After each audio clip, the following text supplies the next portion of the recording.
Welcome back, my students, to a brand new episode of Comic Class. In today's lesson, you guys will be looking at Stan Lee and Steve Ditko's The Amazing Spider-Man issue 20. And this is the introduction of the supervillain known as the Scorpion. And the Scorpion is one of Spider-Man's most iconic Rogues Gallery villains. He might not be as popular as characters like Dr. Octopus or the Green Goblin, but he's pretty well known in the Spider-Man community, and overall this should be a really good introduction issue for his character, and this does show us the origin of how he became the Scorpion or Mark Guardian. But without further ado, let's jump right into today's story. Let's go.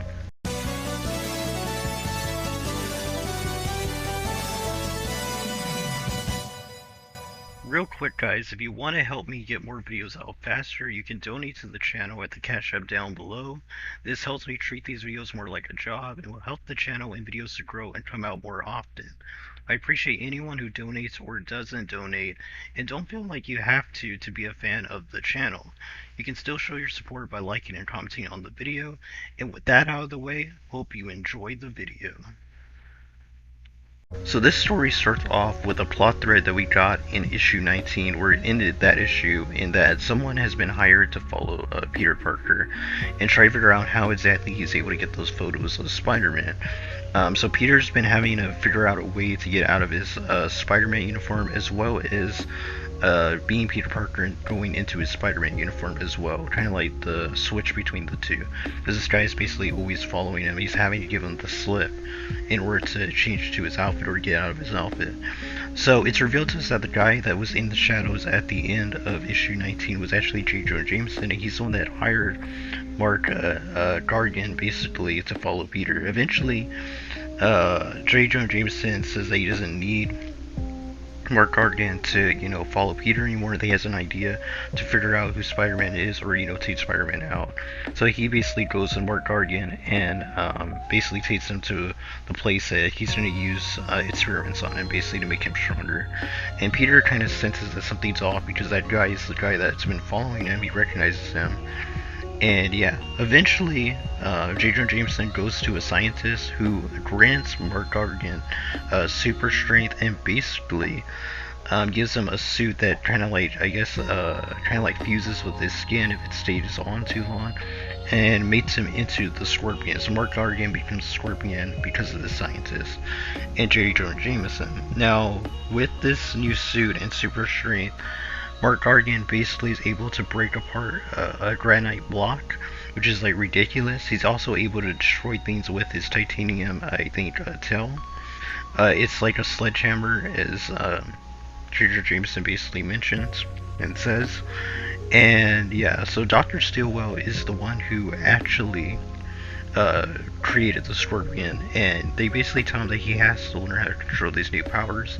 Eventually, he actually gets the surprise on Spider-Man, and they get into their first ever confrontation. Now, Spider-Man realizes that the Scorpion is really different from a lot of his foes, because usually his foes cannot go hand to hand with him, but the Scorpion basically is able to take a jaw shot from Spider-Man, and basically gets a jaw shot back, as well as other hits like a gut punch and stuff like that. And it's basically overpowering Spider-Man, because Spider-Man is like he's fighting someone that can actually trade blows with him. Eventually, Spider-Man tries to use his webbing to kind of like web the Scorpion, but the Scorpion basically just breaks out of it like as if it was made out of straw. And J. Jonah Jameson was basically worried that, the whole experiment was for nothing, but gets happy when he sees that Scorpion is basically beating Spider-Man in a fight. The Scorpion basically grabs Spider-Man and he throws him into some type of like water barrel, basically, and he basically leaves him there saying that he's defeated. He doesn't have to kill him, as he says, and just leaves Spider-Man there.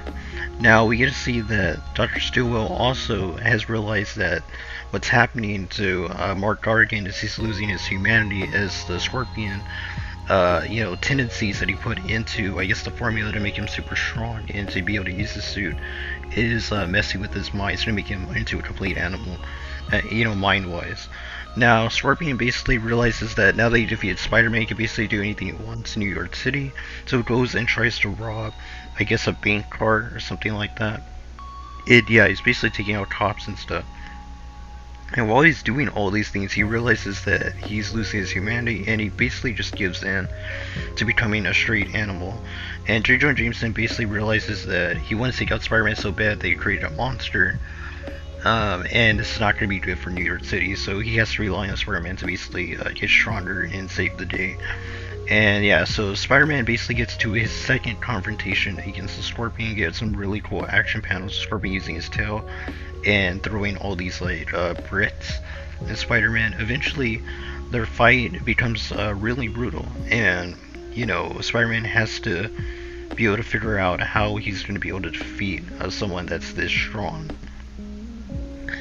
Now, we get to see that the fight continues, and Spider-Man basically, you know, he gets kind of like fed up with it, and he rips the tail off of the Scorpion, which, you know, is really, really strong. Probably made out of titanium, which shows just how strong this Spider-Man is, even in his early days. Spider-Man was ridiculous in his super strength, that he has spider-like strength, as he says.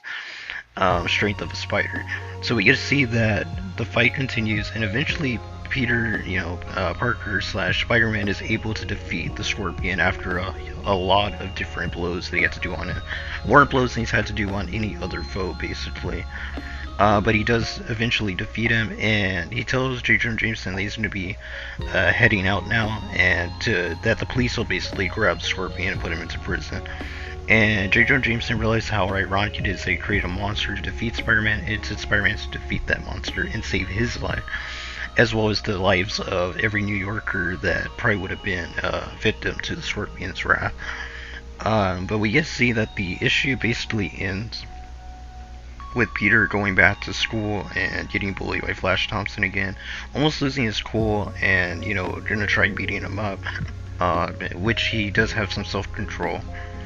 And it's really interesting. Now we get to see that, like I said, that the issue ends with Aunt May basically talking to Peter and seeing all the damage that he took during his fight with the Scorpion.